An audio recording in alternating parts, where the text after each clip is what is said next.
आज हमारे देश में इतनी बड़ी विडंबना है कि वैक्सीन को लेके हाहाकार मचा हुआ है। उस देश में जहां पर हम 40 करोड़ गर्भवती महिलाओं और बच्चों को हर साल टीका लगाते हैं, उस देश में जिसको फार्मा और vaccine laboratory of the world कहा गया है, तो दिक्कत क्या है? वैक्सीन कैसे बनती है? वैक्सीन का शोध रिसर्च का काम एक कंपनी करती है, फिर दूसरी कंपनी उसका निर्माण करती है। तो 10% हमारी वैक्सीन है इस समय।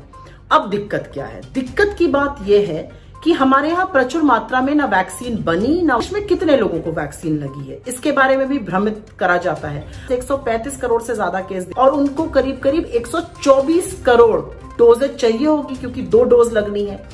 उसमें 1 मई से 13 मई तक, जब अभी मैं ये रिकॉर्डिंग कर रही हूं, मात्र 35 लाख से कम लोगों को, 35 लाख छूते छूते लोगों को वैक्सीन लगी है।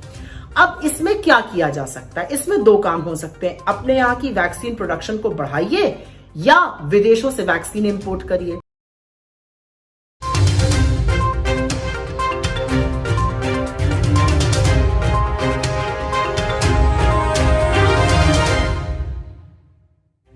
आज हमारे देश में इतनी बड़ी विडंबना है कि वैक्सीन को लेके हाहाकार मचा हुआ है। उस देश में जहां पर हम 40 करोड़ गर्भवती महिलाओं और बच्चों को हर साल टीका लगाते हैं, उस देश में जिसको फार्मा और vaccine laboratory of the world कहा गया है, तो दिक्कत क्या है? वैक्सीन कैसे बनती है? वैक्सीन का शोध रिसर्च का काम एक कंपनी करती है, फिर दूसरी कंपनी उसका निर्माण करती है। तो 10% हमारी वैक्सीन है इस समय।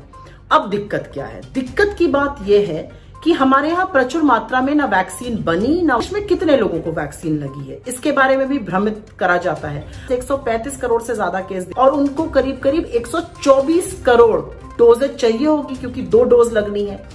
उसमें 1 मई से 13 मई तक, जब अभी मैं ये रिकॉर्डिंग कर रही हूं, मात्र 35 लाख से कम लोगों को, 35 लाख छूते छूते लोगों को वैक्सीन लगी है।